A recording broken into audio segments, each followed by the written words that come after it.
नमस्कार बच्चों, आज मैं आपकी हिंदी की पाठ्य पुस्तक वसंत भाग 2 से पाठ 8 शाम ए किसान, जो कि एक सुंदर कविता है, को समझाने जा रही हूँ। बच्चों, प्रकृति जो कि ईश्वर की बनाई हुई एक महान कृति है, एक महान रचना है। सचमुच इसका अवलोकन मन को मुग्ध कर देता है। और इस कविता के कवि सर्वेश्वर दयाल सक्सेना जी ने प्रकृति के इसी सुंदर रूप का वर्णन इस कविता में किया है। उन्होंने इस प्रकृति को मानवीय रूप में चित्रित किया है, जिस कारण सारी कविता में हमें मानवीकरण अलंकार का उदाहरण मिलता है। तो आओ इस कविता को समझें। तो आइए कविता की इन पंक्तियों को पढ़ें। आकाश का साफा बांधकर सूरज की चिलम खींचता बैठा है पहाड़। तो इन पंक्तियों में कवि ने प्रकृति का बड़ा ही सुंदर वर्णन किया है। कवि क्या कह रहा है कि जो पहाड़ है वो एक किसान की भांति दिखाई दे रहा है।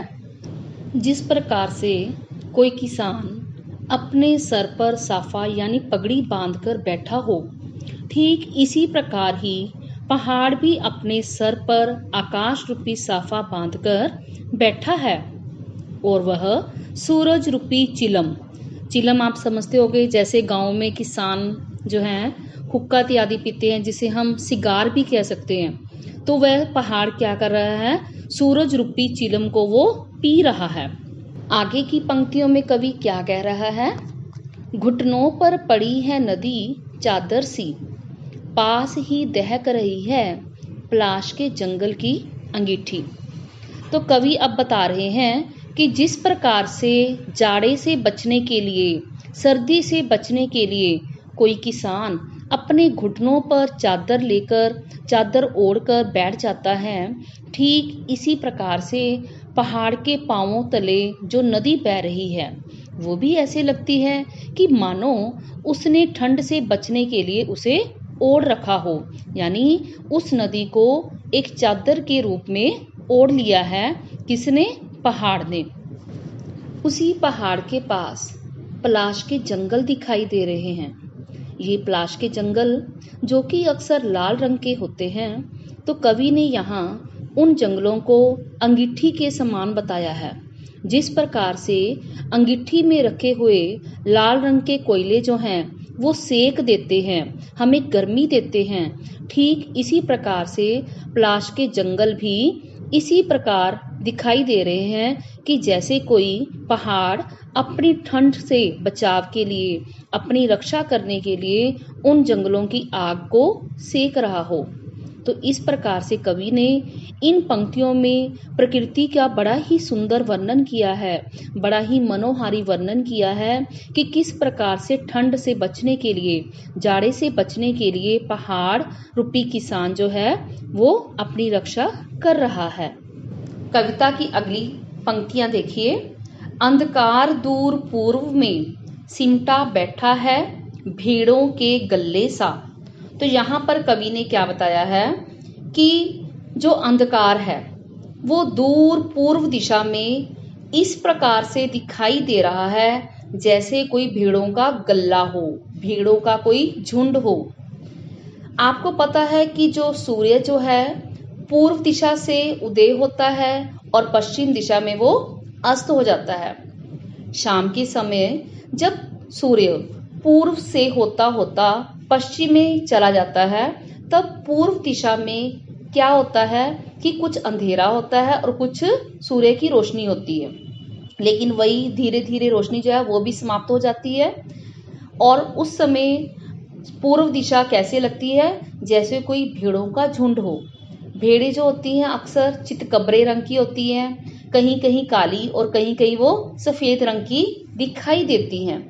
ठीक इसी प्रकार से सूर्य का जो प्रकाश है पूर्व में कैसा दिखाई दे रहा है, वो भेड़ों के गल्ले जैसा।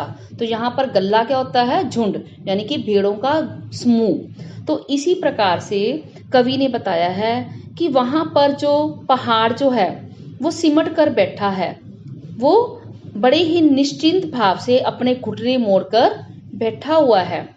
तो इस प्रकार से कवि ने बड़ा ही सुंदर वर्णन प्रकृति का किया है, उसे मानवीय रूप दिया है। तो इसलिए इस कविता में मानवीकरण अलंकार का प्रयोग किया है।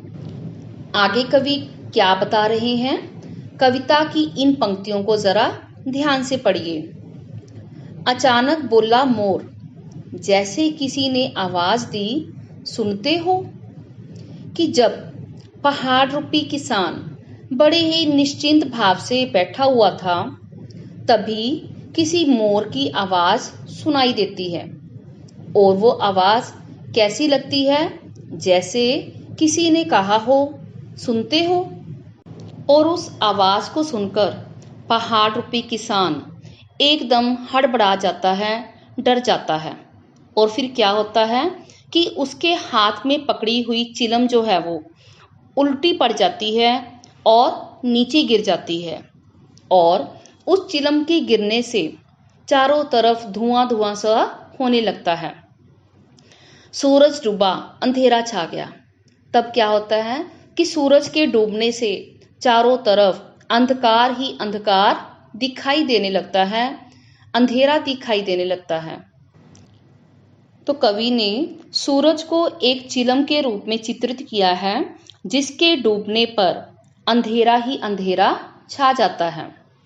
तो इस प्रकार इस कविता में कवि ने प्रकृति का बड़ा ही मनोहारी तथा काल्पनिक वर्णन किया है। तो आशा करती हूँ कि आपको ये कविता अच्छी तरह से समझ आ गई होगी। धन्यवाद।